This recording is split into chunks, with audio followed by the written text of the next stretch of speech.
Барлықтарыңызға сәлем достар. Сіздермен Ажар. Бұл видеода жұмсақ әрі дәмді болып шығатын медовый печеньелердің рецептісімен бөлісемін. Видеоны көрмес бұрын міндетті түрде каналыма тіркеліп, жаңа видеоларды жіберіп алмас үшін колокольчик белгісін басып кетуді ұмытпаңыз. Ұнымызды електен өткізіп, ыдысқа салып аламыз.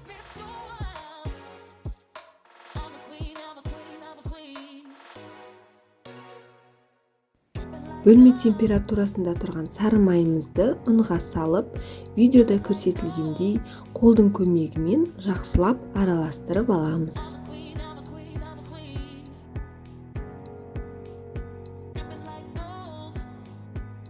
Енді осы массамызға қант, кейбір жерлерде шекер деп те аталады, шым-шым тұз, жұмыртқа және қопсытқышымызды салып, жақсылап араластырамыз.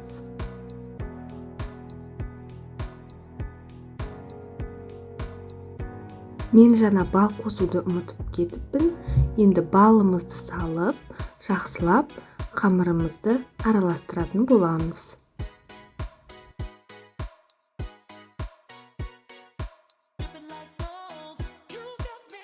Алдымен қасықпен, одан кейін қолдың көмегімен қамырымызды илейміз.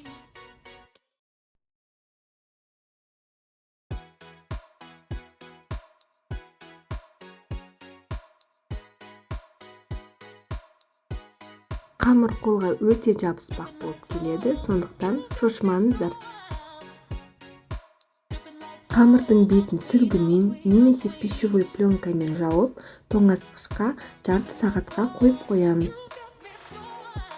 Қамырымыз қолға жабыспау үшін қолымызды сұйық маймен майлап, видеода көрсетілгендей қамырымызды осылай үзіп алып, домалақтап, пергамент қағазы жайылған противеньге жайғастырамыз.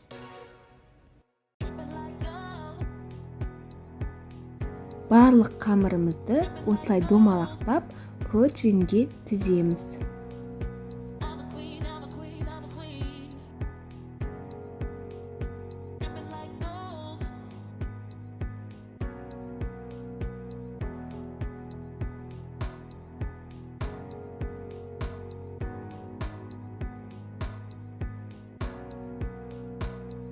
Видеода көрсетілгендей қамырымыздың үстін вилканың немесе қолдың көмегімен басып шығамыз.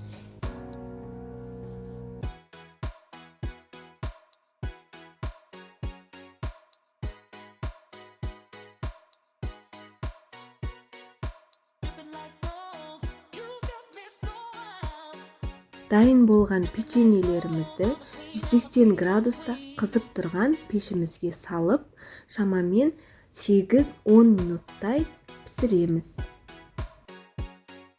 Достар, міне біздің печеньелеріміз әдемі болып қызарып пісіп шықты. Бұл видео сіздерге пайдалы болды деген үміттемін. Міндетті түрде осы рецептпен жасап көріңіздер. Сіздерге ұнайды деген сенімдемін.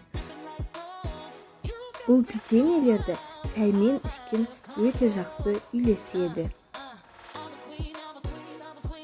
Ал егерде менің каналыма әлі де тіркелмеген болсаңыз, міндетті түрде тіркеліп, келесі видеоларды жіберіп алмас үшін колокольчик белгісін басуды ұмытпаңыз.